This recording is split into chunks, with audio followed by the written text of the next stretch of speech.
gotten up to the moment where things were going to start at 9 o'clock and I wasn't here. That has happened. I have to say I was a little bit close to it tonight. But, you know, that's like a serenity prayer for live television. I love it. Yeah, it doesn't get more profound than that in live TV. Yeah. The words of Thank you. Michaels. I will take that. I will take that and hold it here. Thank you, Lawrence. Thanks, Rachel. Thank you. Well, the John F. Kennedy Presidential Library in Boston is the best presidential library in the country, completed in 1979. It became the model that all subsequent presidential libraries aspired to. And today, Donald Trump closed the John F. Kennedy Presidential Library. Presidential libraries are quasi-government operations that fall under the jurisdiction of the National Archives.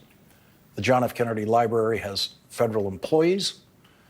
John F. Kennedy Library Foundation put out a statement today saying that the sudden closing of the library today was forced, quote, by the sudden dismissal of federal employees. Elon Musk and Donald Trump were not asked about that on Fox Tonight. Today, Elon Musk and Donald Trump decided to close the presidential library of the assassinated President John Fitzgerald Kennedy, who was a Democrat.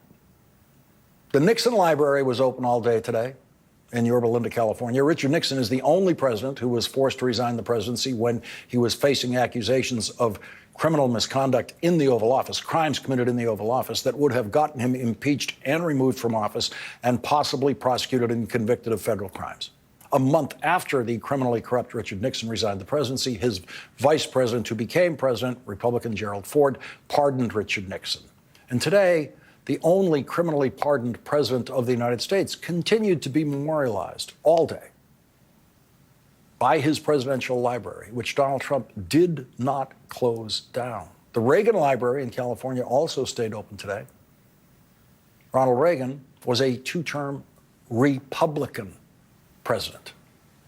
And so that is the country you live in tonight. It is a country you have never lived in before. It was unthinkable until the most uncouth president in history took office, Donald Trump, a man consumed by petty and permanent jealousies. Another day, another principled resignation letter in Donald Trump's Department of Justice, this time written by a career federal prosecutor in Washington, who was ordered to cross a line that she refused to cross.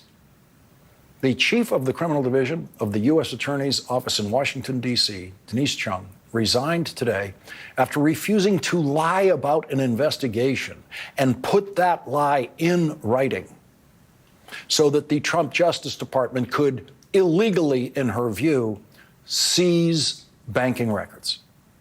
Denise Chung is a 1995 graduate of Harvard Law School. She has spent the last 24 years as a prosecutor in the Justice Department, beginning her service under the Republican President George W. Bush and continuing under every president until today.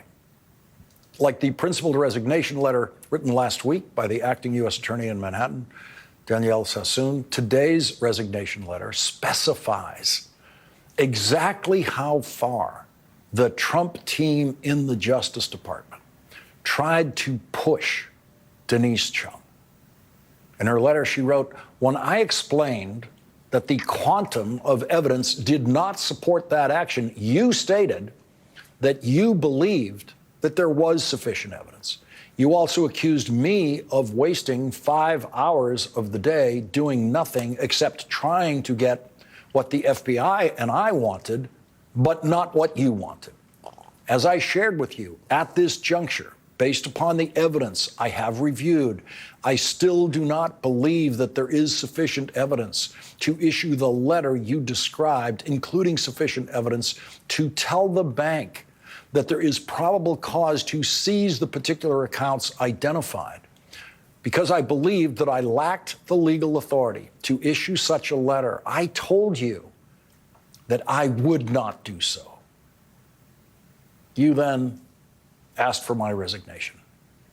And this brings the total number of principled resignations just in the last week in the Trump Justice Department alone to 8.